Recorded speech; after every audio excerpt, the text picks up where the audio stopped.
to all dignitaries of the dais, the principal of this college, Dr. David Redley, my senior colleague, Dr. A.P. Pingle, Dr. Milind Wagh, and today's speaker, Mr. Shahu Patole. मित्रांनो, आपण दररोज pharmacy शिकत असतो, पण pharmacy शिकत असताना या देशाचं नागरिक होण्यासाठी दुसरंही शिक्षण घेणं महत्त्वाचं असतं. कारण शिक्षणाचा एक उद्देश असा आहे की नागरिकीकरणाची प्रोसेस पुढे नेत राहणं, माणसाला शहाणं बनवत राहणं. To provide the wisdom, that is the ultimate objective of education. आणि त्या ऑब्जेक्टिव्हला गृहीत धरून महाविद्यालयाने आज शाहू पाटोळे, जे मुंबई दूरदर्शनचे एक्स डायरेक्टर होते, त्यांचं आपण व्याख्यान आयोजित केलेले आहे. सरांविषयी तुम्ही फेसबुकवर जाऊन वाचलं ऐकलं तर प्रत्येक जण त्या माणसाच्या प्रेमात पडतो. ते जे शब्द वापरतात, ते जी भाषा वापरतात, ज्या उपमा वापरतात, त्या सगळ्यातून इथला समाजच नव्हे तर इथली भाषाही रोज समृद्ध होत असते. आणि आजचा त्यांचा विषय आपण दिलेला आहे न्यू एज्युकेशन पॉलिसी, भारतीय शिक्षण व्यवस्था आणि खाद्य संस्कृती.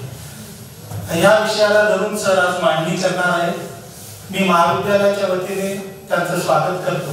सर्वप्रथम महाविद्यालयाचे प्राचार्य डॉक्टर डेव्हिड रेडले सर यांना विनंती करतो की त्यांनी पाटोळे सरांचं स्वागत करावं.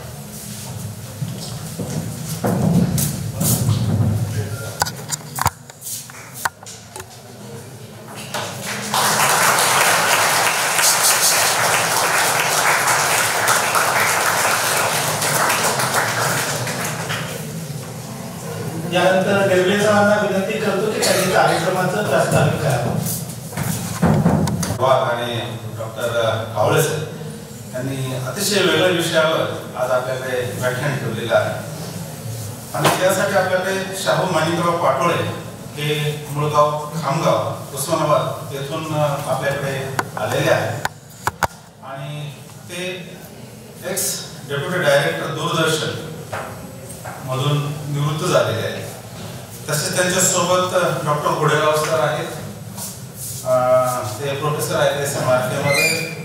प्रोफेसर VT जाधव सर आहेत, जे पेट हायस्कूलमधून रिटायर झालेले आहेत. जीवन कुलकर्णी सर सुद्धा आलेले आहेत. नंतर ठाकूर साहेब आलेले आहेत आणि इतरही अनेक बाहेरून श्रोते येथे उपस्थित झालेले आहेत. मी सर्वप्रथम आपल्या सर्वांचं या कार्यक्रमासाठी स्वागत करतो. विद्यार्थी मित्रांनो, आजचा विषय कावळे सरांनी सांगितलेलाच आहे. त्याच्यासोबत अन्न हे अपूर्ण ब्रह्म ही फार अतिशय वेगळा असा विषय घेऊन खाद्य संस्कृतीच्या संदर्भात आपल्याला शाहू माणिकराव पाटोळे हे वेगळ्या पद्धतीचे मार्गदर्शन करणार आहे. आपल्याला सर्वांना कल्पना आहे, पाटोळे सर आपली संस्था ही 1914 मध्ये सुरुवात झालेली आहे आणि आपली संस्था ही महाराष्ट्रात 2 नंबरची संस्था आहे. जवळजवळ 500 पर्यंत आपल्या वेगवेगळ्या प्रकारच्या ब्रँचेस आहेत. त्यात मेडिकल कॉलेज आहे, इंजिनिअरिंग आहे, सर्व प्रकारचे टेक्निकल कॉलेजेस आहेत. आणि आपल्या महाविद्यालयाची सुरुवात ही 1982 मध्ये झाली. सुरुवातीपासूनच आपल्या महाविद्यालयाचं एक आगळं वेगळं नाव आहे. पूर्ण महाराष्ट्रात नाही तर पूर्ण भारतामध्ये आगळं वेगळं नाव आहे. ते ह्यासाठी की आपल्याकडे जीपॅट किंवा इतर ज्या कॉम्पिटेटिव्ह एक्झाम्स होतात त्यामुळे आपल्या महाविद्यालयाचं नाव अतिशय मोठं आहे. मागच्या 44 विद्यार्थी या महाविद्यालयातून जीपॅट ह्या परीक्षेसाठी पास झालेले होते, उत्तीर्ण झालेले होते. आणि त्यांना वेगवेगळ्या नॅशनल इन्स्टिट्यूटमध्ये ऍडमिशन्स मिळत असतात. त्यामध्ये नायपर ही एक अशी इन्स्टिट्यूट आहे, national institute of pharmaceutical education and research. ही अतिशय मोठी संस्था आहे जी सेंट्रल गव्हर्नमेंट तर्फे चालवली जाते. आणि तिथे आपल्या विद्यार्थ्यांना ऍडमिशन्स मिळतात. अतिशय वेगवेगळ्या पद्धतीने आपले विद्यार्थी तिथे ज्ञान घेतात आणि खूप मोठ्या पोझिशनला, मी तर म्हणेन की फार्मास्युटिकल कंपनीमध्ये अशी एकही कंपनी नाही की जिथे आमचे विद्यार्थी व्हाईस प्रेसिडेंट पर्यंत पोहोचलेले नाही. खूप प्रत्येक कोणती कंपनी घ्या, तुम्ही ग्लॅक्सो घ्या, मॅक्युलर घ्या, अतिशय म्हणजे व्हाईस प्रेसिडेंट पर्यंत सगळेच विद्यार्थी तिथपर्यंत पोहोचलेले आहेत. अशी ही आगळं वेगळं आमचं महाविद्यालय आहे. आपल्याला सर्वांना कल्पनाच आहे की आमचं ही जी संस्था आहे ही डेमोक्रॅटिक सेटअपने चालते सर. ते दर 5 वर्षांनी इलेक्शन्स होतात, ते कोणाच्या याची म्हणजे मालकीची नाही आहे. तर आपले सगळे सभासदांची ही संस्था आहे. 10,000च्या वर आपले सभासद आहेत. दर 5 वर्षांनी ते इलेक्शन्स होतात आणि ते संस्थेचा कार्यभार करत असतात. आमचे विद्यार्थी अभ्यासाबरोबरच इतर कॉम्पिटिशन जशा इनोव्हेशन असेल, डिबेट असेल, स्पोर्ट्स असेल किंवा कल्चरल ऍक्टिव्हिटीज मध्ये हिरिरीने भाग घेत असतात. वेगवेगळ्या प्रकारचे बक्षीस दरवर्षी आमचे विद्यार्थी मिळवत असतात. आणि सगळ्यात महत्वाचं असं आहे सर, आमच्या महाविद्यालयामध्ये फक्त महाराष्ट्रातूनच नाही तर पूर्ण भारतातून विद्यार्थी आहेत. आमच्याकडे जवळ 5 ते 7 विद्यार्थ्यांची ऍडमिशन जम्मू काश्मीरमधून सुद्धा होत असते. तो स्पेशल कोटा हा आमच्याकडे प्राईम मिनिस्टर कोट्यातून त्यांच्या ऍडमिशन्स होत असतात. अशा सगळ्या प्रकारचे विद्यार्थी आमच्याकडे येतात आणि आमच्या महाविद्यालयाचं नावलौकिक त्याने होत असतात. आपल्या महाविद्यालय NIRF म्हणजे नॅशनल इन्स्टिट्यूशनल रँकिंग फ्रेमवर्क मध्ये त्याच्या टॉपला आमचं महाविद्यालयाचं नाव आहे. आमच्याकडे 2 सायकल या MBAच्या झालेल्या आहेत. आपल्याला MBAचं मानांकन आपल्याला झालेलं आहे. अशा ह्या महाविद्यालयात मी आपल्या सर्वांचं स्वागत करतो आणि पुन्हा एकदा आपल्याकडे उपस्थित झालेले शाहू पाटोळे सर यांचं महाविद्यालयाचं स्वागत करतो आणि 2 शब्द संपवतो. धन्यवाद. जसं सरांनी सांगितलं की त्यांच्या बोलण्याचा प्रमुख विषय हा अन्न हे अपूर्ण ब्रह्म आहे. आपण बऱ्याच जणांना ते ऑड वाटलं असेल कारण ते कुठल्या तरी जेवणाच्या अगोदर आपण श्लोक म्हणतो आणि शेवटी अन्न हे पूर्ण ब्रह्म असं काहीतरी म्हणत असतो. शाहू पाटोळेंच्या फेसबुक मधल्या लिखा त्यांचं पुस्तकही आहे अन्न हे अपूर्ण ब्रह्म नावाचं, ज्याचा खूप खप झालेला आहे. मागच्याच महिन्यात मला वाटते मुंबई IIT मध्ये त्यांचं ह्याच विषयावर लेक्चर झालेलं आहे आणि ते खूप वादग्रस्त आणि खूप लोकांनी त्याची तारीफ केलेलं असं लेक्चर झालेलं आहे. सरांचं फेसबुकवर तुम्ही गेलात तर आठवणीचा खजाना नावाचं सरांची एक लेखमाला असते आणि ती वाचल्यानंतर आपण कुठल्या देशाचे नागरिक आहोत, आपला देश काय आहे, समाज व्यवस्था काय आहे याच्यावर ते प्रखरपणे प्रबोधनात्मक भाष्य करत असतात. त्यांच्या लिखाणातून हेच जाणवत असतं. भारत हा विविधतेने नटलेला देश आहे, त्यासोबत भारत हा विविधतेने फाटलेलाही देश आहे. या देशाच्या फाटलेपणाचं आणि नटलेपणाचं सृजनात्मक विवेचन ते सातत्याने त्यांच्या व्याख्यानातून आणि त्यांच्या एकंदरीत लिखाणातून ते करत असतात. त्यांच्या व्याख्यानातून तो विषय येईलच. खाद्य संस्कृतीवर देशभरातल्या वेगवेगळ्या राज्यातल्या खाद्य संस्कृतीवर ते लिहित असतात. ते लिहित असताना अनेक ठिकाणी ते असं म्हणतात की अनेक पुस्तकामध्ये म्हणजे कुणी भात अगोदर खावा का पोळी नंतर खावी, का पोळी अगोदर खावी की भात नंतर खावा, किंवा चटणी उजव्या बाजूला असावी का लोणचं डाव्या बाजूला असावं, अशा समाज व्यवस्थेमध्ये ज्याला फक्त भातच खायला मिळतो किंवा ज्याला कशीबशी भाकरीच मिळते, अशा दारिद्र्य रेषेखाली जगणाऱ्या 80 कोटी माणसांची खाद्य संस्कृती काय, असा प्रश्न विचारत या समाज व्यवस्थेला ते जागृत करण्याचा प्रयत्न करत असतात. त्यांच्या व्याख्यानातून ते उलगडत जाईल. तत्पूर्वी मी डॉक्टर मिलिंद वाघ सर यांना विनंती करतो की त्यांनी पाटोळे सरांचा परिचय करून द्यावा. व्यासपीठावरील आजच्या या कार्यक्रमामध्ये ज्यांचं भाषण आपण ऐकायला आलेलं आहे ते शाहू पाटोळे, महाविद्यालयाचे प्राचार्य डॉक्टर रेल्वे सर, ज्यांचं बऱ्याच 2-3 आठवड्यानंतर आपण महाविद्यालयात बघतो आहोत, रिटायरमेंट नंतर आलेले पिंगळे सर, कावळे सर, उपस्थित सर्व मंडळी, थोडा मी नामोल्लेख जी बाहेरची मंडळी आलेली आहेत त्यांचं करतो. तुम्ही महाविद्यालयात आलात आम्हाला बरं वाटलं. सूर्यवंशी सर आहेत जे वाल्मीमधून रिटायर झालेले आहेत, भारतीचे त्यांनी काम केलेलं आहे. प्रल्हाद बिस्त्री मेरीमधून अभियंता म्हणून रिटायर झाले आहेत. सुरेश घोडेराव हे रिटायर अजून व्हायचे आहेत, नाशिक रोड कॉलेजला बायोकेमिस्ट्री शिकवतात. सुनंदा जरांडे आहेत, त्या राज्य शासनाच्या सेवेमध्ये होत्या आणि राज्य शासकीय कर्मचाऱ्यांची जी संघटना आहे त्याचं महाराष्ट्र पातळीवरचं त्यांनी नेतृत्व केलेलं आहे. जाधव सर आहेत, हे इथलं पेठ हायस्कूल खूप जुनं शाळा आहे, तिथे मुख्याध्यापक म्हणून मला वाटतं 10-12 वर्षापूर्वी सर किती 16-17 वर्ष, पण अजूनही तेवढ्याच जोमाने सगळीकडे असतं. दाभोळकर विवेक व्याख्यानमाला चालू असते नाशिकमध्ये, त्याच्या समन्वयक श्यामला चव्हाण, एक तरुण कम्युनिस्ट पार्टी ऑफ इंडियाचे शहर सचिव तला शेख, तरुण म्हणजे तरुण राजकीय नेतृत्व आहे. पद्माकर इंगळे जे हे कव्हर करायला आलेले आहेत, त्यांनी स्वतः खूप भ्रमंती केलेला असा तो माणूस आहे. म्हणजे ते लडाखलाही जातात, जम्मू काश्मीरला जातात. तर तुम्हाला कोणाला जर अफगाणिस्तानला जायचं असेल तर तुम्हाला अफगाणिस्तानला तालिबानांना भेटायला ते घेऊन जाऊ शकतात. मुलंच नाही, मुलींना सुद्धा ते तेवढी सिक्युरिटीची गॅरंटी घेणार असं सगळी वल्ली आहे. आणि सोमनाथ कुराडे जे आज खास या भाषणाचं रेकॉर्डिंग करायला आज आलेले आहे. तुम्हा सगळ्यांचं मी स्वागत करतो. शाहू पाटलांचा परिचयाचं काम मला खूप सोपं झालंय. प्राचार्यांनी तो करून दिला आणि नंतर कावळे सरांनी तो जवळजवळ पूर्ण केला आहे. ज्या थोड्या गोष्टी राहिल्या आहेत मधल्या त्या मी फक्त हे करतो की ते MA अर्थशास्त्रातलं पोस्ट ग्रॅज्युएशन आहे. Masters of mass communication in journalism त्यांनी केलेलं आहे. आणि महाविद्यालयात शिकत असतानाच पत्रकारितेला सुरुवात केली. दैनिक राजधर्म, दैनिक संघर्ष, दैनिक मराठवाडा, दैनिक लोकमत मध्ये पत्रकारितेची उमेदवारी त्यांनी केली. आणि शिकत असतानाच नोकरी त्यांनी केलेली आहे. रेल्वेत 1988 ते जून 1992 पर्यंत नोकरी केलेली आहे. 1991 मध्ये UPSC union public service commission कडून इंडियन इन्फॉर्मेशन सर्व्हिस ही जी ऑल इंडिया लेवलची जी सर्व्हिस आहे त्याच्यामध्ये ते उत्तीर्ण झाले आणि भारतीय माहिती सेवेत त्यांची निवड झाली.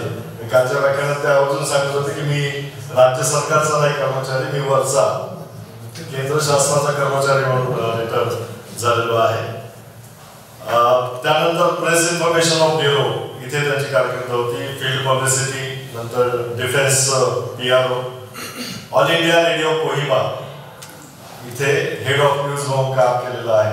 आणि त्यांच्या बोलण्यातून तो त्यांचा नॉर्थ ईस्ट मधला अनुभव हा येईल. तुमच्याही मनात काही शंका असते नॉर्थ ईस्ट बद्दल, म्हणजे तिकडची माणसं कुत्री खातात, खाद्य संस्कृती ना, असं जे काही तुमच्या मनामध्ये असेल खरं खोटं ते तुम्ही सगळं त्यांना विचारू शकता. आणि हा एक खात्री देतो, ते खोटं अजिबात बोलत नाही. माझा जेवढा आणि मोकळं ढाकळं रोखोक त्यांचं बोलणं असतं. त्यामुळे निम्मा भाग त्याचा प्रश्नोत्तराचा असेल तर जे काही तुमच्या मनात प्रश्न असतील ते विचारा. आणि दूरदर्शन मुंबईला डेप्युटी डायरेक्टर म्हणून ते निवृत्त झालेले आहेत.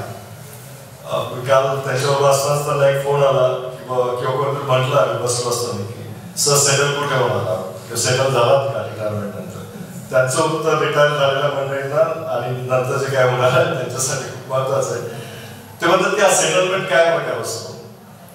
माणूस एकदाच सेटल होतो आणि तो म्हणजे इथली कारकीर्द संपून वर ज्यावेळेस जातो त्यावेळेस. हा माणूस त्याचं माझी थोडीच ओळख झाली, पण प्रचंड भ्रमंती करणारा आहे, तेवढाच अभ्यास करणारा आहे. म्हणजे संत साहित्य ते म्हटलं काल बोलता बोलता की मी 54 संतांचा अभ्यास केला आहे. आणि कालच्या व्याख्यानामध्ये एखादा प्रश्न विचारला, मग त्या डिबेटमध्ये ते म्हटलं की बाबा संदर्भ घेऊन बोल. मी संदर्भ घेऊन बोलतोय आणि हे पुस्तक आहे. आणि ती पुस्तके त्यांनी आणलेली होती. म्हणजे आपण जे काही PG आणि B.Pharmची मुलं आहेत की रिसर्च जो कॉम्पोनंट असतो संदर्भासह, तो मला वाटतं त्यांच्याकडून शिकण्यासारखा आहे. फेसबुकवर ते खूप पॉप्युलर आहे. खकाना या हॅशटॅगवर त्यांच्या आठवणी ते लिहित असतात. त्यांनी लिहिलेली जी पुस्तकं आहेत, भारत जोडो उसवलेले दिवस, बाबांनी जी भारत जोडो यात्रा काढलेली होती त्याच्यावरचं ते पुस्तक आहे. नंतर सगळ्यात जास्त ते जे लोकप्रिय झालेले आहेत ते अन्न हे अपूर्ण ब्रह्म, खाद्य संस्कृती वरील हे पुस्तक आहे. लोकसत्तामध्ये त्यांचा तो कॉलम येत होता. आणि कालचं जे व्याख्यान होतं वेग व्याख्यान मालेमधलं ते ईशान्य भारतातून नॉर्थ ईस्ट वरचं होतं. आणि त्याच्यावरचं त्यांचं जे पुस्तक आहे कोकणाली ईशान्य भारतातील रीतिरिवाज संस्कृत माणूसानुभव यावर आधारित. तर असा आणि खेळगाव हे त्यांचं एक मुक्त लेखनाचं आहे. तर असा हा माणूस आला आहे. माझा परिचय मागे आम्ही एकलव्याच्या कार्यक्रमात त्यांना बोलवलं होतं त्यावेळेस झाला होता आणि काल व्याख्यान ऐकताना झाला आणि व्याख्यानानंतरही झालं. मला वाटलं की आमच्या बरोबरची मंडळी म्हटली की सर आता जेवायला जायचं कुठे जायचं, त्यामुळे सर खवई आहेत नॉर्थ ईस्ट मधले आणि हे, तर आपण नॉनव्हेजच हॉटेल बघूया आणि जाऊया. पण नंतर ते म्हटले की नॉनव्हेजच यायला काही गरज असं काही नव्हतं. मी उलट कोल्हापूरला गेलो, मला बाहेरचं खायला फारसं आवडत नाही, मला पिठलं भाकरी आवडते. आणि त्यांनी भाषणातूनच सांगितलं आणि नंतरही ते बोलताना केलं की ज्वारीची भाकरी त्यांनी नॉर्थ ईस्ट मधल्या लोकांना खाऊ घातली आहे, त्यांना ती प्रचंड आवडलेली आहे. आणि नॉर्थ ईस्ट मधल्या त्यांच्याकडून जर तुम्ही ऐकलं तर भन्नाट गोष्टी आहेत त्या, पण त्या लोकांनी त्याच्यावर खूप प्रेम केलं. आणि त्यांचं एक वाक्य मला खूप आवडलं. ते म्हटलं की त्या लोकांनी तिथे त्यांच्या किचन मध्ये मला येऊ दिलं. तर असा हा माणूस जो आहे की तो घरामध्ये जातो, बघतो, संदर्भासहित त्याच्यावर लिहितो. मला वाटतं मी थांबावं कारण त्यांचा आपल्याला ऐकायचं आहे. मी विनंती करतो त्यांना की त्यांनी त्यांच्या या संवादाला सुरुवात करावी. शहाणपणाचा आणि वयाचा काही संबंध नसतो. वय वाढलं किंवा 4-5 मुलं झाली म्हणून माणूस शहाणा होत नसतो. माणूस हा वाचनानं अनुभवानं शहाणा होत असतो, समृद्ध होत असतो. त्यामुळे शहाणपण तिकडेही आहे इकडेही आहे. मला तुम्ही संवाद साधायला जास्त आवडेल. कारण असं आहे की अनेक शंका असतात, प्रश्न असतात, मुलं विचारित नाही. नवीन शैक्षणिक धोरणामध्ये काय नाही हे तुम्हाला माझ्या भाषणातून कळेल, त्यामुळे तो विषय तिथे संपवतो. काय नाही हे सांगतोय, मग मी जे मांडेल त्याच्या अपोजिट नाही हे समजून घ्या. तुम्ही सगळे फार्मसी विद्यार्थी आहात आणि पहिलाच प्रसंग आहे माझा समुद्री वैद्यकीय वगैरे असं काहीतरी त्याचे रिलेटेड ह्याच्यामध्ये. मीठ हे शाकाहारी आहे का? मीठ सॉल्ट सॉल्ट शाकाहारी आहे का? समुद्रामधले प्राणी कुठे मरतात? समुद्रामध्ये स्मशानभूमी आहे का त्या प्राण्यांची? त्या समुद्रातील प्राण्यांचं कुठं हागणदारी आहे का? संडासखोरी आहे का? असे प्रश्न पडले पाहिजे. कुठलेही मीठ असो ते माझ्या माहिती माझ्या मतानुसार माझी मतं आहेत, तुमची मतं नाही, त्यांची पण नाही आहेत. म्हणजेच मीठ हे शाकाहारी नसतं. दूध शाकाहारी आहे का? दूध तूप शाकाहारी आहे का? ते प्राणीच आहे ना. आणि कुठलाही प्राणी स्वतःहून दूध देत नसतो, आपण दूध काढत असतो, जबरदस्ती काढत असतो. आमची काय झालं दूध देते, दूध देत नाहीये. प्रयोग करा तुम्ही, भांडण घेऊन जा गायला दूध देते. नॉर्थ मध्ये त्या संस्कृतीमध्ये दूध हे आजही लोक काढत नाहीत. आणि जुन्या लोकांना दुधाचा वास येतो आणि त्याचं डोकं दुखतं वगैरे. कारण तिथल्या संस्कृतीमध्ये जसं माझं दूध माझ्या बाळासाठी आहे तसं ते तिच्या बाळासाठी आहे, गाई म्हशीच्या. ही संस्कृती आहे. मग ही खाद्य संस्कृती. अच्छा, आयुर्वेदामध्ये मांसाहार सांगितलेलं आहे का? कोण सांगितलं मला? मी प्रश्न विचारतो, तुमची परीक्षा घेत नाहीये. आयुर्वेदामध्ये जे भारतातलं असं म्हणतात की त्यात सगळंच आहे आयुर्वेदामध्ये आणि वेदांमध्ये. तर आयुर्वेदामध्ये मांसाहार सांगितलेलं आहे का?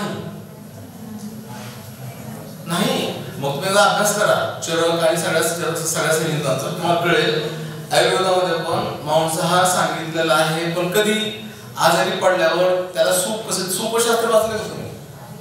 फार्मसी सूपशास्त्र वाचले का? मग तुम्ही एक काम करा, तुम्ही तुमच्या अभ्यासात तुम्ही आणखी एकदा सुद्धा जरा जाऊन बघा. आयुर्वेदामध्ये म्हणजे कबाब सांगितलेले आहेत, खिमा सांगितलेला आहे, सूप सांगितलेले आहेत, सगळ्या माणसं सांगते. आणि त्या दवाखान्यात काय म्हणतात काळामध्ये त्या दवाखान्याच्या आसपास कुठले कुठले पक्षी प्राणी सांभाळलेले असावे आणि कुठला अवयव कधी खायला घालावा म्हणजे रोगी बरा होतो. जसं तुम्ही फार्मासिस्ट लोक काही कॉम्बिनेशन बनवून नवीन काहीतरी इनोव्हेशन करताना तोच भाग आयुर्वेदात पण सांगितलेला आहे आणि तो लिखित स्वरूपात उपलब्ध आहे. वाटल्यास तुम्ही एखाद्या आयुर्वेदाच्या प्राचार्यांना बोलावून प्राध्यापक बोलावून तुम्ही ते त्याच्यामधून घेऊ शकता. आपण का सांगत नाही की आम्ही मांसाहार करतो किंवा आपल्या उपचारांमध्ये आयुर्वेदामध्ये किंवा आपल्या उपचारांमध्ये मांसाहार आहे म्हणून. तर मला तुम्हाला असं काय फितवायचं वगैरे नाहीये, फक्त मी माझी मांडणी करतोय. त्याचं कारण असं आहे की तुम्ही वैद्यक क्षेत्राशी निगडीत अशी मुलं आहात. मग आपल्याकडे तुम्ही कधी ऐकलं का मांसाहार यही सबसे अच्छा आहार असा ऐकलं कधी? मांसाहार म्हणजे जगातला श्रेष्ठ आहार ऐकलं का तुम्ही? अशा गोष्ट भिंतीवर लिहिलेल्या प्रचारांमधून कुठे ऐकलंय का? मांसाहारी लोकांना प्रचार करायची गरजच नाहीये, कारण लोक आपोआपच मांसाहाराकडे वळलेले असतात ना. कारण आपल्या संस्कृतीमध्ये शाकाहार नंतर स्वीकारलेला आहे जैन आणि बौद्ध धर्मातून. आधी जैनांनी मग बौद्धांनी स्वीकारलेला आहे. म्हणजेच आपल्याकडे मूळ आहार हा मिश्र आहार आहे. माणूस जन्माला नंतर जेव्हा माणूस तयार झाला असेल काही वर्षांपूर्वी आपल्याकडे सांगतात की आमची संस्कृती अमुक हजारो वर्ष जुनी आहे. कुणी इसवी सन सांगत नाही, अमुक इसवी सनाच्या पूर्वी किंवा सनात सांगत नाही. बरं असतील सुद्धा त्या काळात सुरुवातीला माणूस शेतीचा शोध कधी लागला? विजा पडल्या असतील, आग लागली असेल, मेलेला प्राणी भाजला गेला असेल, तो खाल्ला असेल, तेव्हा कुठे त्यांना वाटलं असेल की हा हे भाजलेलं चांगलं असतं. तिथून पुढे मग तेल बिल सगळ्या गोष्टी आल्या असतील. तूप म्हणजे काय असतं माहिती आहे तुम्हाला? तेल म्हणजे काय कोणाला माहिती आहे का? जे तिळापासून निघतं ते तेल. तीळ म्हणजे आद्य तेल तिळापासून निघतं ते तेल. त्याच्या आधी काय होतं मग? तूप म्हणजे काय? सॉलिड चरबी म्हणजे तूप. हे मला सांगत नाही मी. म्हणजे आपण जे दुधातून जे तूप काढून घेतो, दूध, दही. पण तुम्ही कधी कुणी दही बघितले का सूक्ष्मदृष्ट्या यंत्राखाली? ताजं दही आवर्जून बघा. तुम्ही कधी दही खाणार नाही नंतर. बॅक्टेरिया जवळ करतात ना ते दिसतं ना, नंतर तुम्ही दही खाणार नाही. आपण प्रोसेस करतो आणि तूप काढतो. तुपामध्ये आणि चरबीमध्ये काही फरक नाही, फक्त ते फरक तुम्ही प्रोसेस्ड चरबी म्हणजे तूप आहे आणि सॉलिड फॅट म्हणजे चरबी आहे. आणि संस्कृत साहित्यामध्ये चरबीला तूप म्हटलेलं आहे. पुरावा साहेब तुम्हाला सांग देऊ शकतो. सेकंड थिंग, मी मांसाहाराचा प्रचार करत नाहीये, तुम्हाला मी सांगायला काय सांगायला. चरबीला काय संस्कृत साहित्यामध्ये वसा आणि वपा म्हटलेलं आहे. मग मी जेव्हा म्हणतो की मी लेखनाचा वसा घेतलेला आहे तेव्हा मी काय घेत असेल? वसा घेणे म्हणजे काय? म्हणजे मी काय घेत असेल? वसा घेत असेल म्हणजे वसा घेतो म्हणजे त्या काळामध्ये काहीतरी नवीन काहीतरी घेत असेल वसा वगैरे. आणि आपल्याकडे आहार जो आहे तो आहार आहे त्रैवर्णिक आहार आहे. 3 वर्णांचा आहार आहे. शाकाहारी म्हणजे काय म्हणतात? सात्विक, राजस आणि तामसी आहार. सात्विक मध्ये मग आपल्याकडे एक थेअरी येते धार्मिक ग्रंथांमधून की तुम्ही जसा आहार घ्याल तशी तुमची वृत्ती बनते. बरोबर? नीट आहे का? तुम्ही जो आहार खाता तशी तुमची वृत्ती बनते. मग तुम्ही आता पिझ्झा बर्गर खाता, तुमची वृत्ती कशी बनत असेल? मग ते भारतीय आहार आहे का? नाही. ओके. दुसरं, आपल्या परंपरेमध्ये पर्याय दिलेले नाहीये. तुम्ही ज्या जातीत वर्णात जन्मता तोच तुम्ही आहार घेता ना. मग तुम्ही चॉईस दिलेला नाहीये. तू सात्विक अमुक ते खात असतात. हे अशी जी 3 कप्प्यात विभागणी केलेली आहे मग त्या गोष्टी तशाच राहतील ना. आणि हे कोण ठरवतं? कुणीतरी म्हणतं की हे लोक मुख्य प्रवाहात आणायचे आहेत. मुख्य प्रवाहाचे मालक कोण आहे? तुम्हाला कुणी ठेके दिले? तुम्हाला कोणी सांगितले की तुम्ही मुख्य प्रवाहात आम्ही इथे आहोत म्हणून? मग ती भाषा असते, वस्त्र असतील, अन्न असेल, कुठलीही संस्कृती ही अशी सुटी नसते. आणि आपल्याकडे खाद्य संस्कृती जो भाग आहे तो आणखीन एक स्टेटमेंट करतो मोठा मी, जिथं जिथं हिंदू असतात तिथे तिथं जातीयता आणि वर्णव्यवस्था असते. आपल्याकडची खाद्य संस्कृती तुम्ही तुमच्या गावाकडे जातो बघा, ती खालून वर जात नाहीये, ती वरून खाली येते. म्हणून माझं म्हणणं असं आहे की समजा मी जातीनं माग आहे, त्याला बोध नाही, मी आहे तर आहे, जे आहे ते जात नपोच नसतं कधी, वर्ण नपोच नसतो कधी. माझ्या घराच्या बाजूला जे लोक राहतात, उदाहरणार्थ जुन्या काळातला महार समाज मागानं शिवून घेत नव्हता सर. तिथे रोटीवरच होत नव्हता. रोटी ती कुठली आहे, त्याच्यावर मराठा असतील, सोनार असतील, आणखी कुणी असतील, असं जसं वर जातो ना, गावातला वरचा माणूस काय खातो ते मला माहित होतं माझ्या घरच्यांना. त्याचं कारण की खाद्य संस्कृती वाढून करून खाली येतं, खालून जात नाही ना. खाद्य संस्कृती कशी आहे आपल्याकडची, जशी जातीची उतरंड आहे ना, तसंच अन्नाचे पण उतरंड आहे. पर्याय दिलेले नाही. लोक काय म्हणजे अजून सुद्धा लोकांना ती शेजारची माणसं, अस्पृश्य माणसं, तथागत अस्पृश्य माणसं काय खातात हे बाजूला अजून पण माहित नाही, काय खात होती ते सांगण्याचं काम मी केलेलं आहे. मी माझा शोध घेतलेला आहे. मी कोणा टीका करण्यासाठी पुस्तक लिहिलेलं नाही, त्यात कुठे कॉमेंट केलेलं नाही. सर लिहिणार कधी कॉमेंट करत नाहीये, मी लिहितो आणि सोडून देतो. मग काय मी शोधलं, मी 54 संत वाचले मराठीतले. माझ्या डोक्यात कुठला परिणाम झाला नाही, अजून शुद्धीवर आहे बरं का. सगळे संत वाचले, त्याच्यावर शोधले आमच्या कुठे आहे. तर संत साहित्यामध्ये महत्वाचं तुम्ही एक नोंद करून ठेवा, भारतीय संत साहित्यामध्ये कुठेही क्वेश्चन मार्क नाहीये, प्रश्न चिन्हच नाहीये. कारण तुम्हाला प्रश्न पडले की प्रॉब्लेम सुरू होतात. प्रश्न पडून यायचं कारण तुम्ही धर्मग्रंथाची चिकित्सा केली की तुम्हाला नरकच मिळतो आणि मी लागला जायला तयार. मला का बघितलंच नाही नरक कुठला असतो. तुम्ही स्वतःला प्रश्न पडले तर ना समोरच्याला खूप त्रास होतो प्रश्न विचारले. उदाहरणार्थ भागवत कथा सांगितली जाते. भागवत वाचला आहे, एखादं स्कंद दोन्ही खंड वाचलेले आहेत एकनाथांनी, मराठीत केलेले. आणि जेव्हा एकनाथांनी संस्कृत मधून भागवत मराठीत आणलं तेव्हा त्याला खूप त्रास झाला, त्याचा छळ झाला, प्राकृतात का आलं म्हणून ते.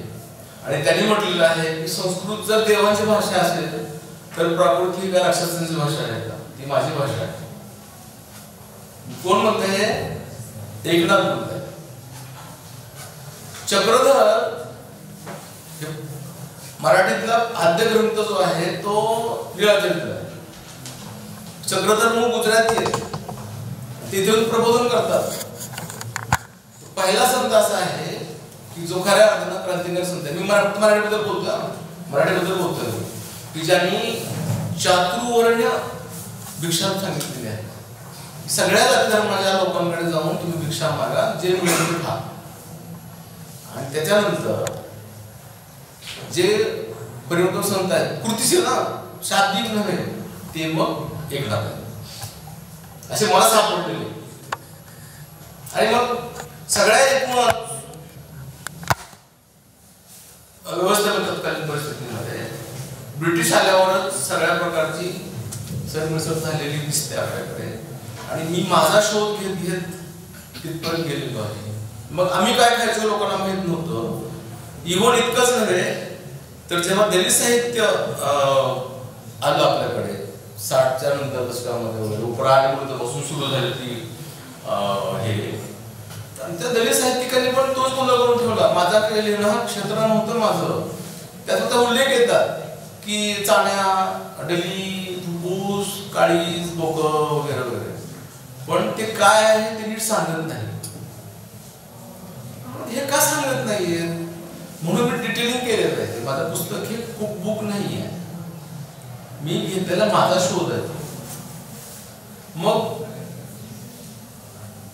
एकाच गावामध्ये एकसारखी जमीन आहे, लोक म्हणजे विहीर खोदायला आमचे लोक जायचे, विहीर खोदणारे आमचेच लोक ना, मजूर. पाणी लागलं पण त्या पाठवलं नाही, विहीर बांधून झाली, त्या पाण्याचं उद्यापन केलं, पाणी उजवलं की आम्हाला तेच पाणी नंतर मागून घ्यावं लागायचं. ही आपली सामाजिक व्यवस्था होती, ही आपली जातीय व्यवस्था होती. मी त्याचा शोध घेतलेला आहे. असं का? समजा एका गावाला एक परीर आहे, एक परिसर आहे, सगळीकडे एकसारख्याच भाज्या उगवून येतात, सगळे एकसारखे अन्न खातात, पण ते एका घरात गेलं की पवित्र, दुसऱ्या घरात गेलं की अपवित्र, असं कसं काय होतं? हे प्रश्न मला पडतोय. आपल्याकडे दोन संस्कृती खाद्य, आपल्याकडे कुठलीच एक संस्कृती नाही आहे, आपल्याकडे विभाजित संस्कृती आहे सगळी. एका गावात दोन गाव असतात, एक गाव पुस्तक गाव वेगळं असतं, गावाबाहेरचं गाव वेगळं असतं, दोन गाव असतात, दोन संस्कृती असतात. तसं आपली संस्कृती आहे, हिंग खाणारे आणि हिंग न खाणारे, हिंग खाणारे आणि हिंग न खाणारे दोन संस्कृती आहेत. ज्यांच्या स्वयंपाकघरात हिंग असतो त्यांचं सगळंच वेगळं असतं, म्हणजे हिंग खात नाही त्यांची संस्कृती वेगळी असते. हिंग आला कुठून? हिंग कुठून येतो? भारतात हिंग बनतो का? हिंग कुठून येतो? अफगाणिस्तान, पर्शिया, इराण तिकडून हिंग येतो, उझबेकिस्तान वगैरे. मग हिंग आणला कोणी भारतामध्ये? हिंग म्हणून का महाग असतो? दुसरी गोष्ट, हिंग उपवासाला का चालत नाही? त्याचं कारण असं आहे की ओरिजिनल हिंगामध्ये तांदळाचं मिश्रण केल्याशिवाय, समजा 1 किलो जर हिंग असेल तर साधारणतः 1 किलो तांदूळ टाकला तरी त्या हिंगाचं ते दर्प कमी होतो. आपल्याकडे म्हणून सांगतो, आपल्याकडे माझा आग्रह आहे, मी तुमच्यावर लादत नाहीये किंवा प्रचार करत नाहीये, तर खाद्य संस्कृती ही आपल्याकडे वरून खाली येते, कपडे वरून खाली येतात, भाषा वरून खाली येते. म्हणून माझ्या भाषेची मला लाज वाटत नाही. सुटू म्हणजे हा हे खातो म्हणून ते, तो तसा बोलतो म्हणून तसं, तो पाण्याला पाणी म्हटलं काय, पाणी म्हटलं काय, त्याचे गुणधर्म बदलतात का पाण्याचे, म्हणजे फार्मसी भाषेमध्ये. समजा कोणी पाण्याला पाणी म्हणत असेल, न नळाचं, पाण्याचे गुणधर्म बदलत नाहीये, पण माणसांच्या त्या उच्चारणाच्या वृत्ती बदललेल्या असतात, कोणाकडे बघण्याचा एक दृष्टिकोन बदललेला असतो. त्यामुळे मला माझ्या भाषेची, माझ्या जातीची, माझ्या आहाराची बिलकुल लाज नाही वाटत. त्याचं कारण असं आहे, हे आपल्याकडून ते लादलेलं होतं, पर्याय दिलेले नव्हते. पर्याय दिलेस तर आम्ही साधू बोललो असतो ना. बाबासाहेब आंबेडकरांच्या एरिनेशन कास्ट मध्ये उल्लेख आहे, राजस्थान मध्ये त्यांच्याकडे बातमी आहे त्या काळातली. दलितांनी भंडाऱ्याच्या पंक्तीमध्ये तूप खाल्लं म्हणून गावकऱ्यांनी मारण केलेली होती. तूप हा पर्याय नव्हता ना. कितीतरी असं भेदाभेद आहेत सांगतात की माणूस मेल्यानंतर आमच्याकडे पुरायची प्रथा आहे, कारण सगळ्या एसटी मध्ये पुण्याचीच प्रथा आहे. तिसऱ्या दिवशी माती सावडली, तुम्ही बघा कोणाला विचारून की कुठे गेलता, मातीने चाललं. कुठून आलास? माती सावडून आलो. तिसऱ्या दिवशी एकदा तो माणूस आठ झाला की मग वर्ष श्राद्ध, जाळण्याची चैन आम्हाला परवडत नव्हती हो. आणि मग शाळेत कुणी कष्ट करायची, शेतामध्ये वगैरे कुणी राबायचं. श्रावण आपण पाळूया, चातुर्मास पाळणारे वेगळे, परत ते हिंगाकडे येतो. चातुर्मास हे कोण पाळतं? जे कष्ट करीत नाहीत ते चातुर्मास पाळतात, जे आयडिया असतात ते चातुर्मास पाळतात, त्याचं कोडकौतुक करतात आणि कांदा खात नाही, लसूण खात नाही. श्रावण कोण पाळतं? शेतकरी प्रामुख्यानं, शेतकरी सगळ्या शेतकरी श्रावण पाळायचे. पायात चप्पल घालायची नाही, दाढी करायची नाही वगैरे. जर आणि आम्हाला कुठेच बंधनं नव्हती, ना श्रावण पाळायचं आहे ना चातुर्मास माहितीच नव्हता. म्हणजे काय खायचं का नाही आम्हाला काय, फक्त पर्याय जेवढे होते त्यातच भागवायचं ना. म्हणजे वांगे कधी खायचे, चंपाषष्ठी नंतर वांगे खायची सुरू करायचं, कांद्याची पात आणि ते सगळं कुणी सांगितलं, आम्हाला सांगितलंच नाही आम्हाला कुणी. आता सांगतायत तुम्ही शाकाहार पाळा, हे करा ते करा. आम्हाला पण सांगितलं असतं आम्ही पण पर्याय कसं पर्याय दिलेला नाही तो. तुम्ही नीट विचार करा, आपल्या सोशल स्टडीचा विचार करा. पर्याय दिलेले नाहीत आपल्याकडे, म्हणून मजबूर खावं लागलं. आणि आता आमच्याच लोकांना त्याची लाज वाटते. आम्ही तर सोडणार खात बाबा, तो सोडणार खात आम्ही. पण तुमच्या पूर्वजांनी ते खाऊन तुम्ही टिकलेले आहात ना. तुम्हाला पूर्वजांची लाज वाटते का? मी माझा शोध, माझा मागोवा मी त्यातून घेतलेला आहे, म्हणून पुस्तक लिहिलं मी. आणि नवीन आता जे काही शैक्षणिक धोरण सुरू झालेलं आहे त्याच्या अंमलबजावणी पेपरवाले करतात, न्यूज पेपरवाले. कशी?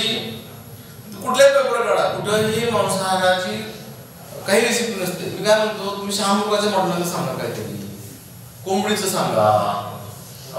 मी तुम्हाला कुठं म्हणतो की तुम्ही बीफ आणि बफचं सांगा. बरं मला एक सांगा, डुकराच्या मॉडेलला काय म्हणतात इंग्रजीमध्ये? बैलाच्या मॉडेलला काय म्हणतात? म्हशीच्या मॉडेलला काय म्हणतात? बफ, BUF. महाराष्ट्रामध्ये 2 शब्दामध्ये कायदा आहे, पण बफवर बॅन नाहीये, बीफवर बॅन आहे. आपण सगळ्यात चिकनच म्हणतो, सगळ्यात कोणता काही चिकन नसतात. बदल पण असतं ना, शामूक असतो, पक्षी असतात. आणि आमच्या सामाजिक व्यवस्थेमध्ये कधीही कुठल्याही मादीचा बळी दिला जात नाही. बळी हा नराचा दिला जातो. कोंबडा कापतात आखाडामध्ये. तुम्ही नीट बघा, ते गावरानच पाहिजे. तो बॉयलर चालत नाही ते तिथं देवाला बॉयलर कोंबडे चालत नाही बरं का. तू रेवालाच कोंबड पाहिजे, संगीत वगैरे असे छान असं.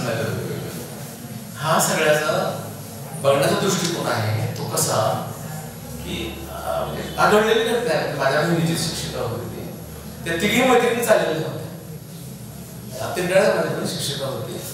त्यातली तुम्ही ठरवा कुठल्या असतील ते. तर ती जी पहिली काय कोंबडा असा मोठा एकदम असा तुरवला कोंबडा असं गेला. किती सुंदर आहे तो असं म्हटले. किमान 2.5-3 किलो पडल म्हणले. आणि एक काय म्हणजे खायला म्हटलं. हा दृष्टिकोन बघण्याचा प्रत्येकाचा आपला आपला अँगल असतो. प्रत्येकाचा अँगल तुमचे असतो. तुम्ही तिथून समजून येताना खाद्य संस्कृती ही डेव्हलप होत असते आणि ती हळूहळू होत असते, एकदम येत नसते. अलीकडे काय झालंय, आता माझा पोरगा बीफच खात नव्हतं किंवा पोरग काहीच खात नव्हतं. ते आता का खातंय, तर त्याला आता मी हे खातो असं त्याला दाखवायचंय. असा एक नवीन ट्रेंड आलेला आहे. मी क्रांती करतो असं दाखवायचं त्याला की मी किती बदलले वगैरे. ती प्रवृत्ती जी आहेत ना, हे आता डबाबंद जे जर समजा त्याला काय म्हणायचं की हलाल माहिती आहे ना, झटका. आपल्याकडे मुस्लिम कधी आले महाराष्ट्रामध्ये की भारतामध्ये? किती वर्ष झाली?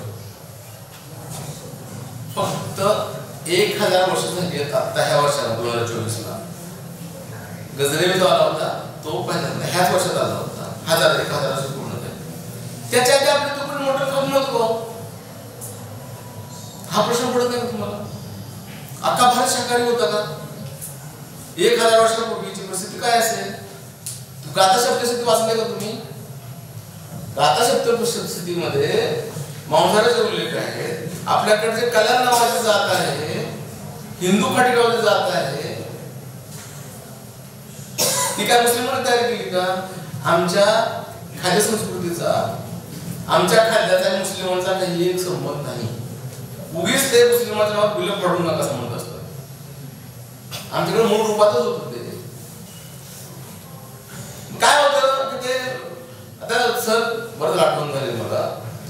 माझं पुस्तक आल्यानंतर वर्षभरानं महाराष्ट्रामध्ये गोवंश हत्याबंदीचा कायदा वर्षभरात. आधी पुस्तक मला असते की ह्यानंतर लिहिले प्रचार म्हणून वगैरे. तसं झालेलं नाही. तेव्हा मी होतो गुजरातमध्ये. आणि ते पुस्तक आल्यानंतर मग कायदा आला आपल्याकडे. गोवंश गो हत्या बंदीचा कायदा 1971 जुना कायदा आपला त्यात त्यांनी शब्द ऍड केला गोवंश हत्या बंदी आणि सगळे चॅनलवाले तुटून पडले की मुस्लिमांवर काय परिणाम होणार आहे वगैरे मुस्लिम किती आहेत महाराष्ट्रामध्ये? मराठवाडा सांगतो सर साधारणतः मुस्लिम आहेत ते 15% आहेत, 20% तुमचं समजा बीफ खातात, त्याच्याहून जास्त बीफ खाणारे मराठवाड्यात आहेत हो 22-25%. आम्हाला विचारायचं नाही की आमच्यावर काय परिणाम झाले म्हणून. बरं निदान त्या चालवला हे तरी बघायचं की खाट्याच्या दुकानामध्ये काल निर्णय काय असतंय, कुणी गेले खाट्याच्या दुकानावर काल निर्णय कॅलेंडर असतं, हिंदू कॅलेंडर लावतात ते लक्ष्मी महालक्ष्मी वगैरे, कारण कुठल्या दिवशी कापायचं कुठल्या दिवशी कापायचं हे कळलं पाहिजे ना त्याला. साधा प्रश्न पडला पाहिजे. जो माणूस समजा मुसलमानात दाढी वाढवले तो स्कूल स्कूल कॅप घालतो वगैरे वगैरे, पण खटक्याच्या दुकानामध्ये कॅलेंडर का मराठी हिंदू कॅलेंडर असते, त्या चतुर्थी कधी तर कधी कापायचं माहिती आहे, अमुक आषाढी कधी येते त्याला कळतं बरोबर, कधी कटणार आणि कधी कधी खपणार नाही म्हणून. तो सुद्धा कसा खपेल तो. तुम्ही कधी याद केलात का काय त्याला आमच्याकडे त्याला मोडकच म्हणतात, म्हणजे चांगलं हॉटेल मुस्लिमांचं बीचचं वगैरे कधी गेलात का? जाऊन बघा तिथले बोर्ड हे मराठीत कोणासाठी असतात, तर तुमच्या घर मारण्यात जाऊ इथं नसेल पण मराठीतून हैदराबाद तिथले ह्याचे मेन्यू आणि मेन्यूचे सगळे फलक मराठीत का असतात, कुणासाठी असतात, पुन्हा ते आम्हाला विचारायचे की तुमच्यावर काय परिणाम झाला म्हणून आम्ही खातच नाही असं काय करून टाकलं आम्हाला. मीडिया याला खूप कारणीभूत आहे. वृत्तपत्राची सदर चालू होती आता मोठ्या मोठ्या मराठी वृत्तपत्रांमध्ये, त्यात कुठेही जणू काय अशी सदर आता एक सदर संपलं ताईंना माहित आहे खाण्यावर सदर असं संपली एका मोठ्या पेपरमध्ये वर्ष वाचतो मी मला भास झाला की महाराष्ट्रात जी अंडी पोल्ट्री फार्म आहे ती अंडी फक्त इस्टरसाठी पडण्यासाठीच फक्त पोल्ट्री फार्म काढलेली आहे. मासे समुद्रातून येतच नाही, ते फक्त मासे समुद्रातले मासे ते फक्त समुद्र म्हणजे महाराष्ट्राच्या समुद्र किनारपट्टीवर मोठे ॲक्वेरियम आहे, आपण जाऊन बघतो हा शार्क हे पुढे पकडत नाहीये, मासे आपोआप जाळ्यातून पडतात आणि म्हणतात की मला तिकडे नेऊन दाखवा. मग ते मार्केटमध्ये असं काय झालेलं आहे का? म्हणजे आपला मीडिया इतका बायस झालेला आहे, जे सांगा ना तुम्ही. एकीकडे म्हणतात नील क्रांती म्हणजे मासे पकडून का, दुसरीकडे पोल्ट्री फार्मला प्रोत्साहन द्यायचं. पोल्ट्रीमध्ये ससे कोंडच प्राणी असतो, सशाच्या पोल्ट्रीचा आहे ते सांगायचंच नाही. चित्र लावलं म्हणतात ना फेस, त्याच्या पण पोल्ट्रीज आहेत. इतकं छोटं पिल्लू कसं काय जास्त, ते छोटं नाही ते मोठं झालेलं असतं, बघून सांगू नका तुम्ही ते नुसतं ना. 100 रुपयाला एक नग मिळतो. हे सगळं हे फूड आणि प्रोसेसिंग सगळ्या गोष्टी आहेत ना, ह्या दाखवण्यासाठी नाही आहेत. आपण पेपरवर छापतच नाही जाऊ काही. ठीक आहे तुम्ही बीफ बद्दल बग बद्दल लिहू नका, फोटो लिहू नका, लाज वाटतो तुम्हाला, लोकांना मळमळ येतो वगैरे, ते वाचून सुद्धा नका छापा. कोंबड्याबद्दल छापा तेवढं छापत नाही, कोंबड्याबद्दल छापा. 800 रुपये किलो मटन झालं ते तरी छापा तुम्ही, वाढलं म्हणून 800 रुपये किलो झालं हो. 800 परवडत 800 रुपये म्हणजे मरण माझा 500च्या आत नाही आता. पापलेट 700-1000 रुपये पापलेट आहे. सुरमई 800 रुपये किलो झालेली आहे. हे महागाई नाही का? धान्य महागलं, टमाटे महागले, हे सांगायला तुम्ही बघा कुठल्या पेपर येतं का माशा मागल्या म्हणून, कुठं आलं का 800 रुपये किलो मटन झालं म्हणून. बोटी 400 रुपये झाली हो. अंड्याचा दर आता किती रुपये माहिती का? 8 रुपये अंडे मिळाले, ते सगळं अंड्याचा दर वाढले म्हणून अंडे पडायला होतो का आम्ही खात नाही अंडे. हे प्रश्न तुम्हाला पडले पाहिजेत. आणि हे सगळं तसं पेपरात नाही, तसंच ते तुमच्या नवीन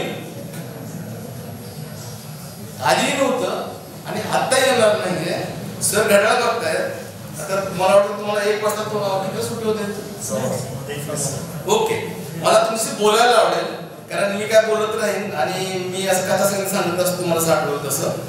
तर मला एवढं सांगायचं तुम्हाला की तुम्ही ह्या सगळ्या तुम्हाला प्रश्न पडले पाहिजे. एक सांगू का, म्हणजे मोठेपणा म्हणून सांगत नाही मी, आत्मप्रवृत्ती सांगत सर. मी सर 12वीला मी 7 परीक्षा दिल्या. 7 परीक्षा पास झालो मी, 7 नापास झालो 12वीला. 7 परीक्षा दिल्या 12वीच्या नापास झाल्यानंतर, म्हणून मी ऑफिसर होऊ शकलो. नापास होणे नापास चांगलं नसतं ते. त्या 4 वर्षाच्या काळामध्ये मी खूप झटक्या घेतल्या, जग बघितलं घरच्यापासून सगळ्यांना.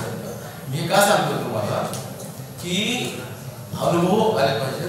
असं जेव्हा मी 12वी पासून कॉलेजमध्ये आलो, नंतर आमचे प्राध्यापक आधी अभ्यास करून यायचे आणि मग त्याचं कारण असं मला प्रश्न पडायचा. ज्या प्राध्यापकांना समाजवाद आणि साम्यवादाचा फरक माहिती नव्हता, त्यांनी मला पॉलिटिकल सायन्स शिकवण्यास तोंडावर सांगितलं. म्हणजे असा मी विद्यार्थी होतो. आमच्या अजून बरेच सर आहेत ज्यामुळे आम्ही वाचायला शिकलो नव्हतं, कारण मला प्रश्न पडायचे. मला प्रश्न पडले पाहिजे आणि सरांना मग आठवीत अभ्यास केला पाहिजे, अपडेट राहायला पाहिजे. जेव्हा एक प्राध्यापक म्हणतात की आम्हाला अमर्त्य सेनचा अभ्यासक्रमात नाही, तेव्हा मी त्यांना म्हटलं प्राचार्य घेऊन गेलो. म्हणजे ज्या माणसाला अमर्त्य सेन माहिती, तुम्हाला प्रश्न केलं तर प्राध्यापक अमर्त्य सेनच माहित नाहीये, त्यात थेरी काही नाही.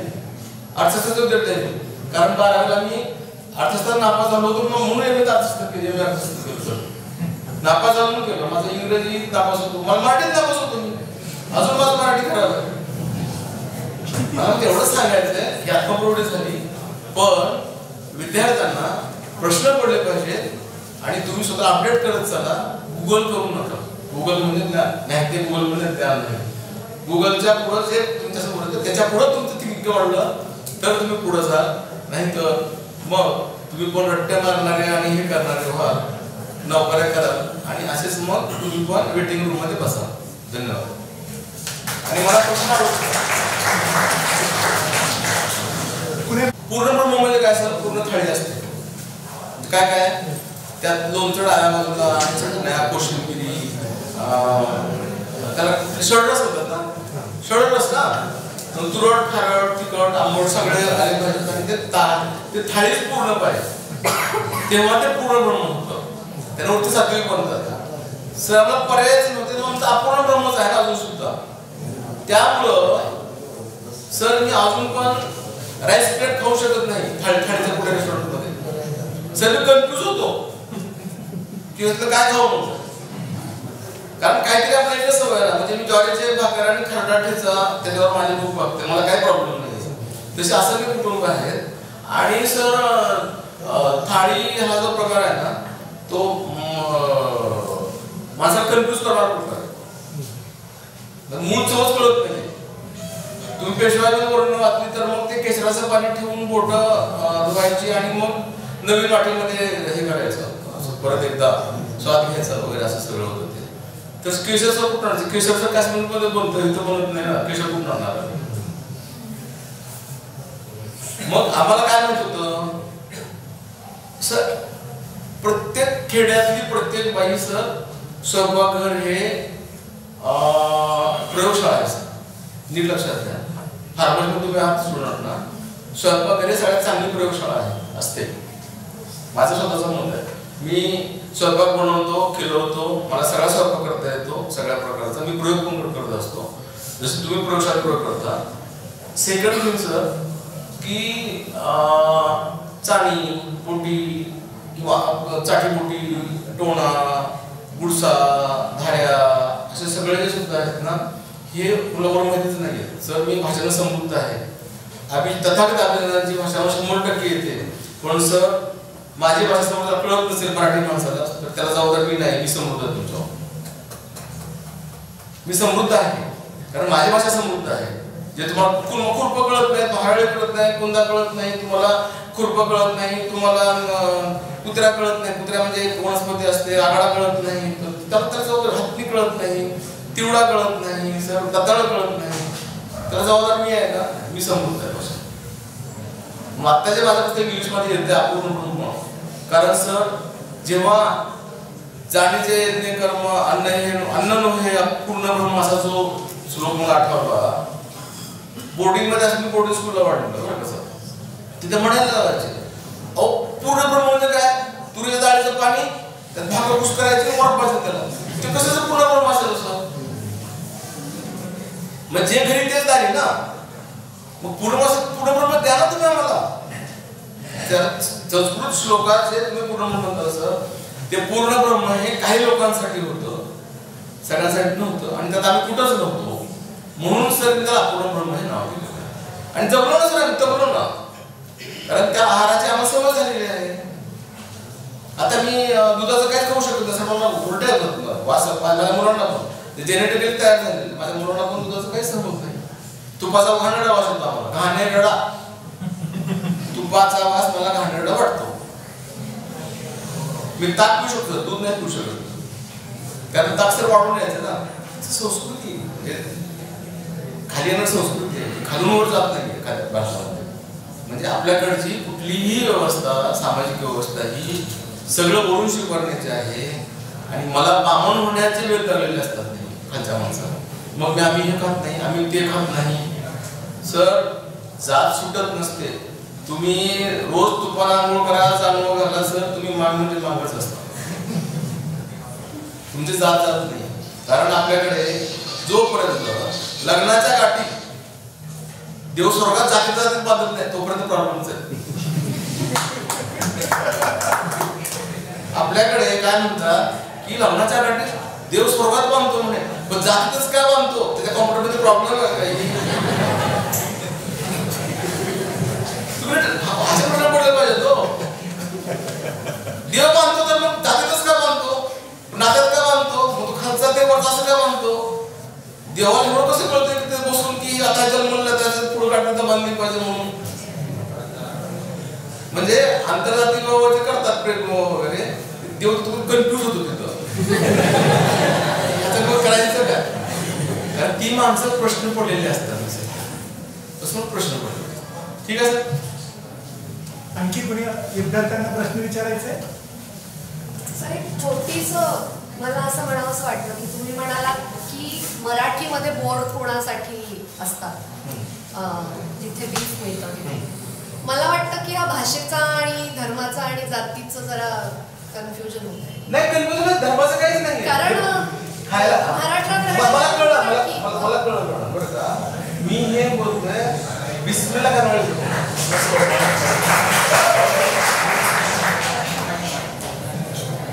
मी जे बोललो सांगितलं ना, हे माझे निरीक्षण आहेत मॅडम, गुगलवरती नाही येत. त्या खानावळीत गेलं ना, बडके खानावळीमध्ये, तर बोर्ड हे समजा जर असं लोकांचं प्रश्न आहे की मुस्लिम फक्त उर्दू बोलतात आणि ते उर्दूतच लिहितात वगैरे, मला वाटतं की म्हणजे ते सांगतो मी.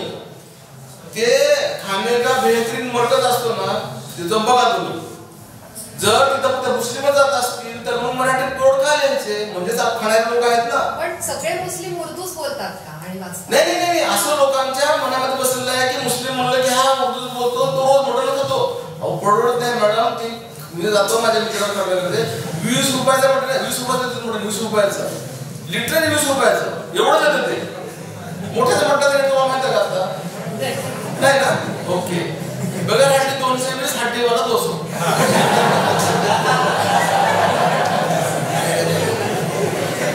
मग कोंबडीचा रेट माहिती आहे कोंबडीचा?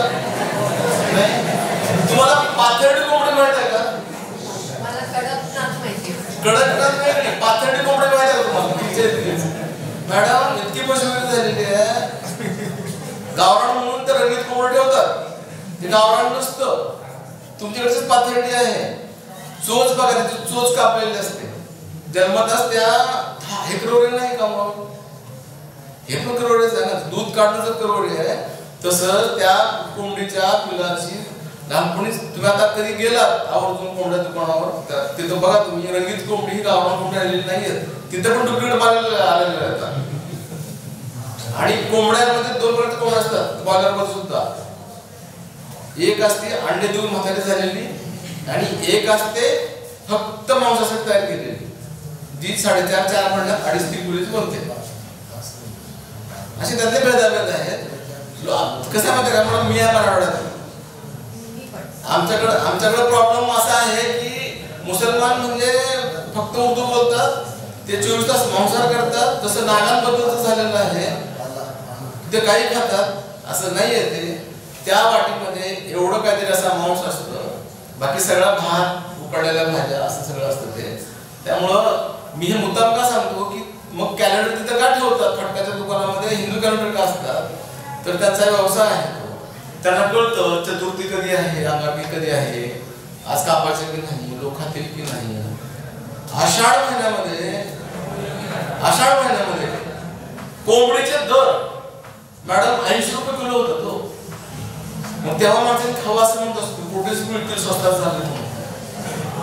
80 रुपये किलो कोंबडे होते, कारण येणारा लॉट स्वस्तात जातो ना. असं सगळं आहे. सर, आहाराचा उपयोग उपचारामध्ये केला जाऊ शकतो का? काय सांगितलं की मी आयुर्वेदामध्ये मोठ्या प्रकार आहे. आयुर्वेदामध्ये तुम्ही वाचा, तुम्ही चरकसंहिता वाचा, तुम्ही कुठला प्राणी तर जेवावा, कुठल्या हरणाचं काळीज चांगलं असतं, त्याचं सूप कसं बनवायचं, त्याचे सूप कसं त्याचे हे बनवायचे, सूप शास्त्र आहे. किंवा त्याच्यामध्ये कुठला कधी द्यावा, त्याला हलकं सूप कसं द्यावं, सगळं आहे सर. सांगत नाही तो. मी काय म्हणतो सर, तुम्ही विद्यार्थी फार्मसीचे आहेत ना, तुम्ही एखाद्या उत्कृष्ट आयुर्वेदिक वैद्याला बोलवा आणि आयुर्वेदिक मांसाहार असा एक विषय ठेवा. सर, माझ्या पुस्तकात एक लेख आहे खिडक्यामध्ये याच्यावरचा, जो दिवमर झाला होता. आयुर्वेदिक सांगितलेला मांसाहार असा विषय सर घेतलेला आहे.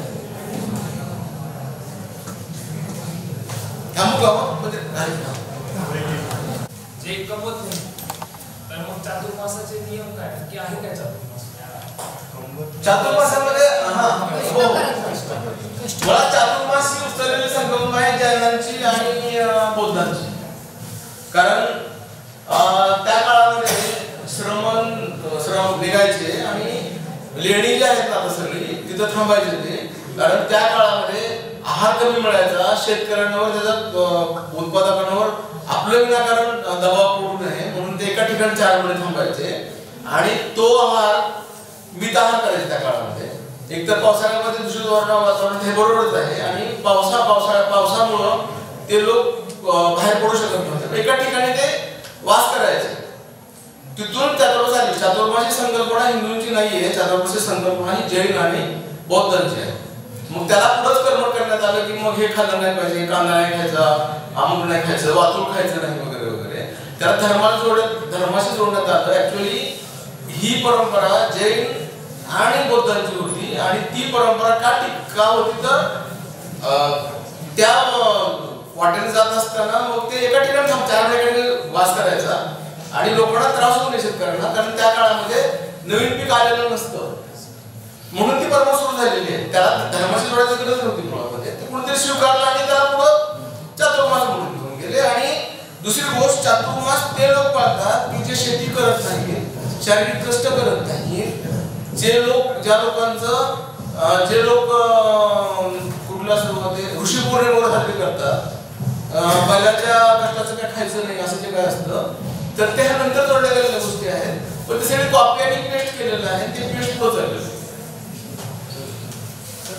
होम हवन जे असतं काय संकल्पना नाही सर, त्या विषय खूपच लांबचा आहे होम हवनाचा वगैरे. आपला विषय सर आज नाही आवश्यक म्हणून ना आणि नवीन शैक्षणिक धोरण त्याच्यावर चालवत सर, तर तो विषय वेळा आपण करू काय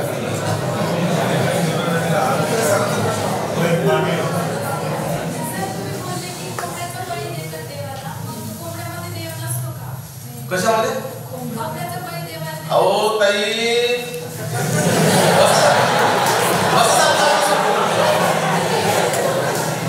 मला सांगा, जीव कुणात नसतो? जीव भाजीत नाही का? जीव भेंडीत नाही का? जीव कोथिंबीरीत नाही का? मला सांगा, तुम्ही मटकी खाता शाकाहारी लोक ना? अहो, एक मटकी म्हणजे एक जीव आहे. हो, ओढ आलेली मटकी म्हणजे ती भ्रूण हत्या आहे, लक्षात ठेवा. ओढ आलेली म्हणजे काही भ्रूण हत्या आहे. पाव किलोमध्ये जर समजा एक पाव मटकी घेतल्यावर मटकी उडालेली असते ना, तुम्ही हजारो तृणधान्य मारताय, लक्षात ठेवा एकाच वेळी. आणि ती भ्रूण हत्या आहे. मटकीला वेळ व्हायचंय, तिला शेंगा येणार आहेत नंतर मग, आणि मग मटकी पण घ्यायची आहे. तुम्ही ज्वारी तोडून खाता की नाही? ज्वारी उगवते की नाही? लसणाच्या पाण्यात उगवते की नाही म्हणजे जे काही उगवतं एक मिनिट जे काही उगवतं त्या सगळ्यात जीव असतो. मटकी खाऊ नका. मी अंड कधीच खात नाही. का माहिती का एक अंड म्हणजे कोंबडी खाण्यासारखं आहे. पाप म्हणतो लागत ना अंड खाण्याला जास्त पाप आहे. कोंबडी खाली ना ते पापाला डिमांड होतो. त्यामुळं अंड खाऊ नका कोंबडी खा.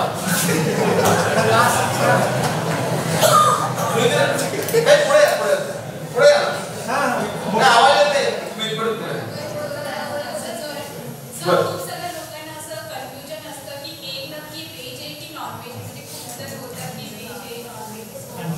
अगदी बरोबर आहे. म्हणजे बरं का याच्यामध्ये शास्त्रीय कारण तुम्हाला जास्त माहिती सांगण्याची गरज नाही. हल्ली बरं का जिथं गावरान कोंबडी कोंबडं ज्या अंड्यातून पिल्लू बाहेर निघतं ते नॉनव्हेज साधी घटना. हल्ली इंजेक्शन दिलं की अंडी तयार होतात कोंबडी. ते प्रकारचे IVF आहे म्हणा ना कोंबडीला केलेलं बरोबर ना. तिला अंडी होतात आणि त्या अंड्यामध्ये पिलू त्या अंड्यातून पिलू निघत नाही. म्हणून कोरोनाच्या काळामध्ये जे लोक अंड्याला हातात घेत नव्हते त्या लोकांनी लाईन लावून ट्रीचे अंडे कोणाच्या काय जीवासाठी घेतलेले आहेत ना. तर माझ्या गावाचीच पोल्ट्री आहे. आधी फोन करून सांगायचे की आमच्याकडे 10 प्लेट ठेवा का जगायचं होतं ना. त्यामुळं ज्या कोंबड्या अशात असतात त्याला इंजेक्शन देऊन अंडी होतात त्याला आणि त्या अंड्यामध्ये फर्टिलायझेशन होत नाही.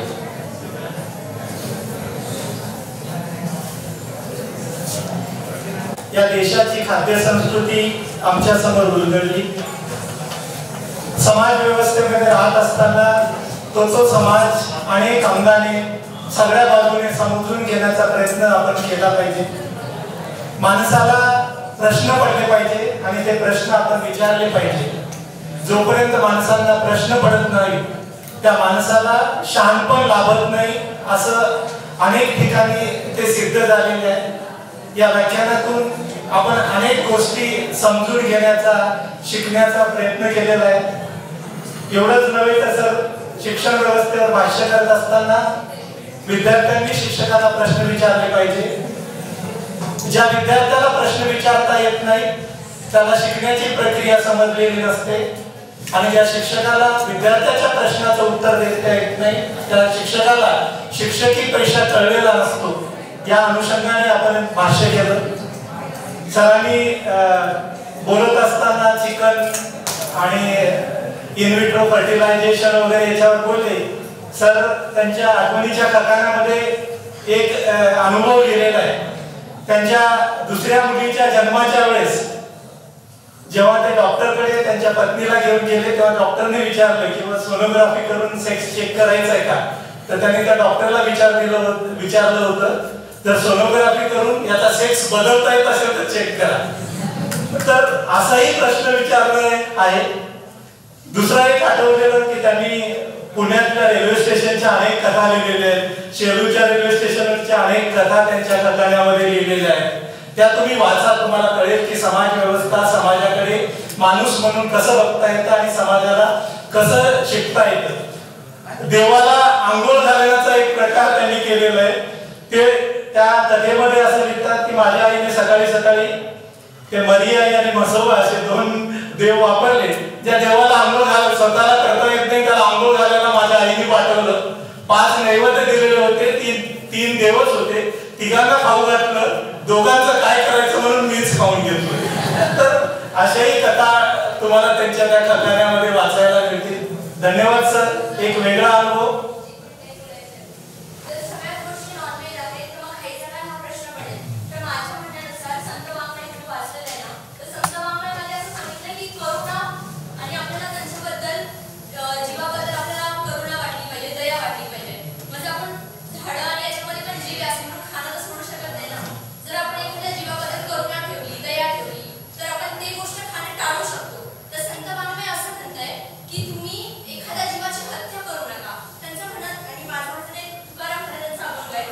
मास खाता हौस करी जोडून वैरी ठेवी येला.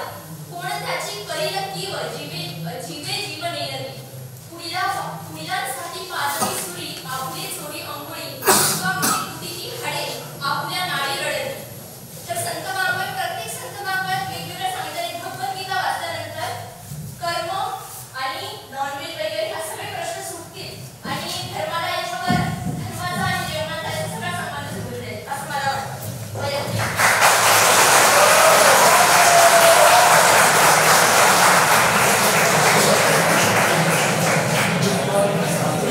तुम्ही फक्त ताई छान प्रश्न विचारला. तुम्ही फक्त वैष्णव वाङ्मय बोललात. वैष्णव वाङ्मयाचं वय किती आहे? हार्डली 700 वर्ष. शाक्ताचे त्याच्या आधीपासूनच आहे. आपल्याकडे शाक्तांबद्दल कुणीच बोलत नाही, लपवून ठेवतात, तर त्याला काउंटर म्हणून वैष्णव वाङ्मय आलेलं आहे. आणि वैष्णव वाङ्मय मराठी नाही, हे आलेलं आहे दक्षिण भारतात. आणि तुम्ही जो आता म्हणालात हे जर आपल्या पूर्वजांनी मांसाहार केला तर आपण इथे शिकायला आलोच नसतो, आपण अस्तित्वात नसतो. त्यांनी फक्त सगळ्यांना वाटून सांगतो माझ्याकडचं मी, आम्ही मेलेली ढोरं खायचो, जीवन ढोरं खातच नव्हतो. मग तिथे मेल्यावर तरी खावतं ना, मग ते खाऊ दिलेलं नाही. कसं आहे की संतांनी सांगितलं तसं वागायचं असेल तर पहिल्यांदा शाकाहारी आणि मांसाहार काय समजून घ्यायला हवा. तुम्ही शाक्तपंथ वाचा, मग तुम्हाला कळेल शाक्तांना का विरोध केला. आणि दुसरं ज्ञानेश्वर हे वैष्णवपंथी नव्हते. तुम्ही ज्ञानेश्वरांची सगळ्या दोन्ही गाथा हे वाचा, त्यात तुम्हाला हेच आढळून येईल की ज्ञानेश्वरांचं कुलदैवत हे कुठलंही शाकाहारी नव्हतं. कारण आपल्या सगळ्यांचे कुलदैवत हे मांसाहारी आहे. खंडोबा असेल, कुणाचे कुलदैवत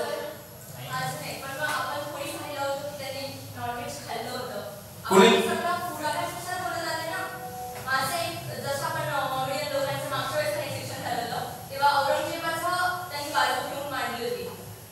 औरंगजेबाचं काय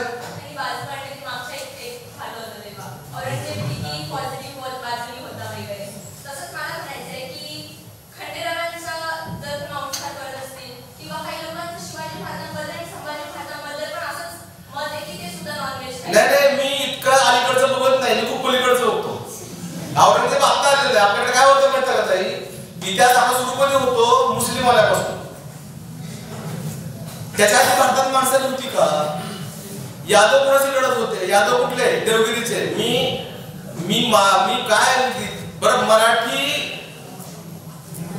इतिहास कुठून सुरू होतो?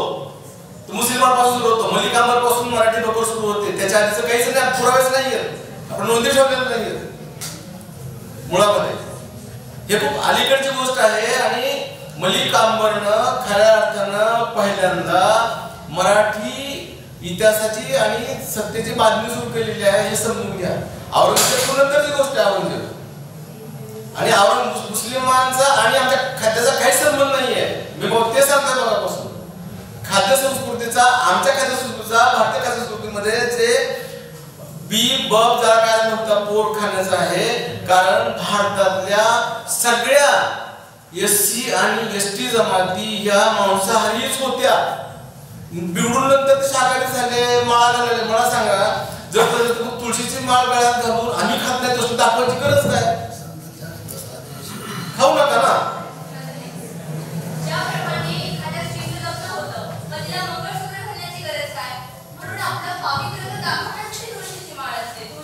हे पुढे लागलं.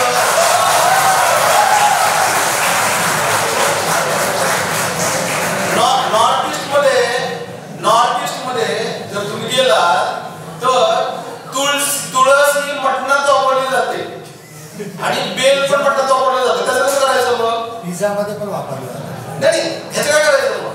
त्यामुळं मी कुठल्याही खाद्य संस्कृतीचा अपमान किंवा अवमान करत नाही. कुठल्याही अन्नाला मी नावं ठेवत नाही. ती ज्याची त्याची खाद्य संस्कृती असते आणि त्याचा आपण मान राखला पाहिजे. म्हणजे ते कुत्रे खातात म्हणून त्यांचं हेट करू नये आणि आम्ही बीफ खातो आमचं हेट करू नये. तुम्ही तुमचं, म्हणजे आम्ही असं म्हणत नाही की तुम्ही मांसाहार करा, कुणीच मांसाहार प्रचार, मांसाहारी लोक कधीही प्रचार करत नाही, एवढं प्रामाणिक असतात. प्रचार करायची ज्यांना गरज पडते ना, मग तुम्ही ठरवा काय करायचं. तुम्ही बघा कुठे लिहिलेलं असतं का भिंतीवर जगात श्रेष्ठ आहार मांसाहार कुठे लिहिलेलं आहे का? अंड्याचे 100 दुरुपयोग दुष्परिणाम कुठे लिहिलेलं आहे का? त्याचं कारण असं आहे की जागतिक सहकारी संस्कृती ही डेव्हलप होत असते, संस्कार होत असतात. कुणाला कोंबडं बघून कापताना बघून उलटी होऊ शकते, मांस बघून सुद्धा. मला तर जाणवलं मात्र पाणी सुटतो. हा फरक हा तुम्ही कुठल्या कुटुंबात कुठल्या समाजात वाढला त्यावर सगळं ठरलेलं असतं. त्यामुळे मी असं म्हटलेलं नाही, कुठे मी सांगत होतो जर जीव असेल तो मटकीत पण आहे, तो ज्वारीत पण आहे. मग तुम्ही गहू भरू नका, गहू दळा टाकले म्हणजे तुम्ही लाखो जीव जन्मणारे तुम्ही त्या गिरणीतून तुम्ही मारून बाहेर काढता आणि मग ते खाता. मग प्रश्न मी बाबा काय म्हणतोय की मी तुमचा कुणाचाही अपमान करत नाहीये, फक्त मी वास्तव सांगतोय की हे संतांनी काय सांगतात, तुम्ही स्वतः काय विचार करता. कुणी तर सांगताय म्हणून तुम्ही ऐकू नका, मी सांगतोय म्हणून. कुणीतरी सांगताय म्हणून तुम्ही ऐकू नका. आणि तुम्हाला काय पडतं हे बघा, हे सांगतोय बघापासून. मी तुम्हाला म्हणत नाही की तुम्ही हे खाऊ नका आणि ते खा, पण जाणीव करून देतोय की जेव्हा तुम्ही मांसाला नाव ठेवता त्याच वेळी की मोड आलेली मटकी, मोड आलेले वटाणे, मोड आलेले हरभरे ते सुद्धा जीवच आहे का लक्षात घ्या. माझा प्रश्न असा आहे सर, जर मुलीच्याला उत्तर असं आहे की साधारणतः 1000 वर्ष म्हणजे 1000च्या दरम्यान नंतरच हे संतांनी नाही 1000च्या नंतरच या संतांनी सर ज्ञानेश्वर असतील, तुकाराम महाराज असतील, सगळ्यांनी ज्यांनी लिहिलं ते 1000 नंतर लिहिलेलं. परंतु त्या 1000च्या अगोदरच जर आपण आपल्या हातात धनुष्यबाण का होतं, हे का होतं, तर ते सगळे पशु मारण्याकरता खाण्याकरता होतं.